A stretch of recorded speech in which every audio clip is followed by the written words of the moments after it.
En los últimos días, Miss Universo Persia 2025 se ha convertido en el centro de una gran controversia. Su renuncia inesperada desató todo tipo de especulaciones y críticas. Tomó a todo el mundo por sorpresa y abrió la puerta a rumores, críticas y mucha polémica. Esta edición de Miss Universo está siendo una de las más comentadas, y no precisamente por las coronas, sino por todo lo que está pasando detrás del escenario. Te dejo este fragmento que he subtitulado para que si no entiendes inglés, puedas leerlo y escuchar lo que ella dijo. Vamos allá. Hi everyone, my name is Sahar Biniaz and I wanted to put this video out there because so many of you had asked me of why I decided to resign from Miss Universe. I no longer wanted to compete even though I had worked so hard for this opportunity because I got to see many things that didn't align with my value system. Prior to going for Miss Universe, I wanted to represent my original country, which is Iran, Persia. I thought since 1979, where women of my country have been silenced, they haven't had the opportunity to have any kind of representation on an international platform where they can speak up and they can showcase how incredible and powerful they are. And I really thought by me competing this year would be a way to help them to gain that visibility. But what I realized very quickly is Miss Universe is not what it used to be.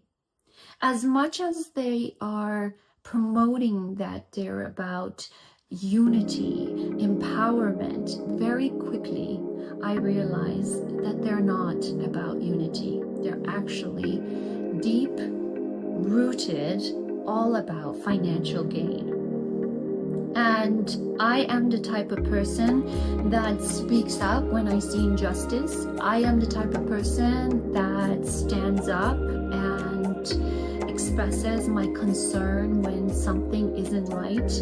And very early on, I noticed so many things that didn't make sense.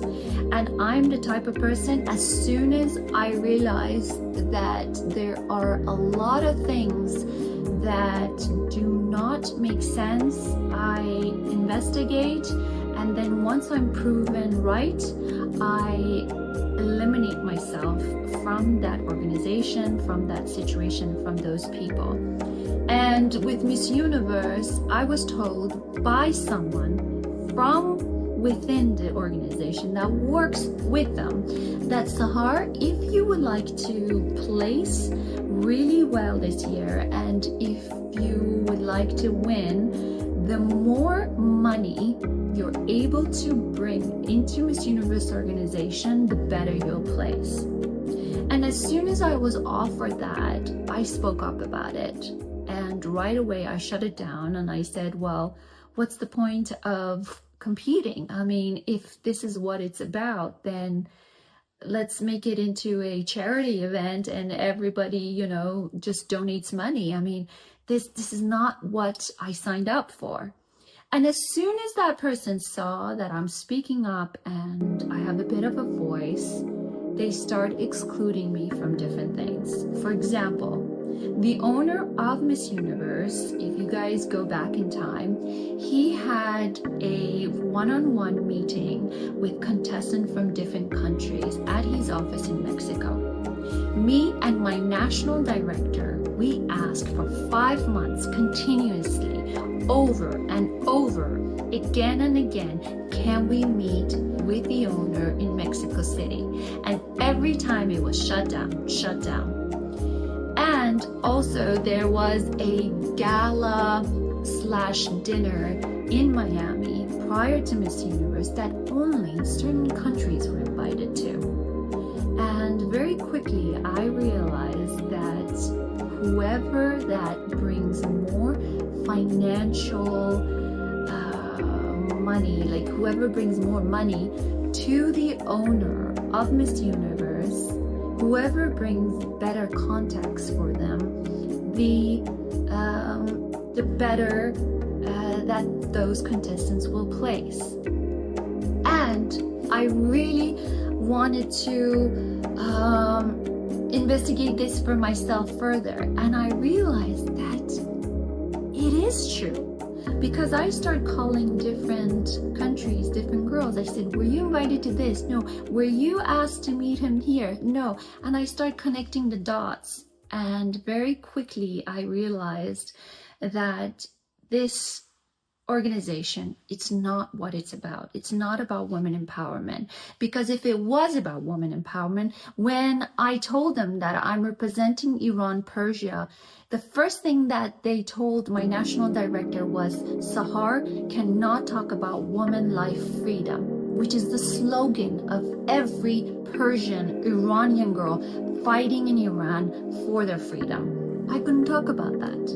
On top of that, also, it was so many things that were wrong. Anyways, and when it came time to me going, my final straw was my national director got detained in Iran. I can't talk much about that because I don't know what is happening with her situation, and I don't want to say anything that would get her in trouble. But that being said, the Miss Universe organization did zero to help her out.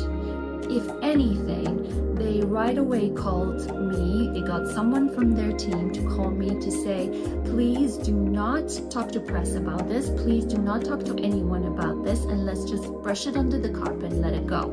How is this organization about giving women the voice, but the minute that my national director is detained, I'm told that I can't speak up about it? And lastly,